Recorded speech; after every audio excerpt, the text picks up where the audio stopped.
நண்பர்கள் அனைவருக்கும் அன்பான வணக்கம். அடியேன் ரேணுகா தேவி கணேஷ்குமார். இந்த வருடம் 2025 மே மாதம் 18ஆம் தேதி ராகு கேது பகவான் பயிற்சி வருது. இந்த ராகு பகவான் உங்கள் ராசிக்கு 7ஆம் இடமான கும்ப ராசிக்கு வரார். கேது பகவான் உங்கள் ராசிக்குள்ளேயே வரார். தேக ஆரோக்கியத்தில் கவனம் வேணும்.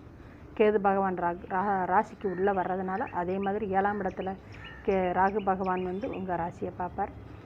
அந்த 7ஆம் இடத்துல இருக்கிற ராகு பகவானால் உங்கள் கலஸ்திரம், அது மனைவி, நண்பர்கள், உற்றார் உறவினர்கள் வழியாக மனஸ்தாபங்கள் வரலாம், உறவு சிக்கல்கள் உண்டாகும். அதனால் கொஞ்சம் கவனமாக இருங்க. ஓரளவுக்கு கொஞ்சம் பொறுமையும் நிதானமும் கடைபிடிக்க வேண்டிய காலகட்டம்.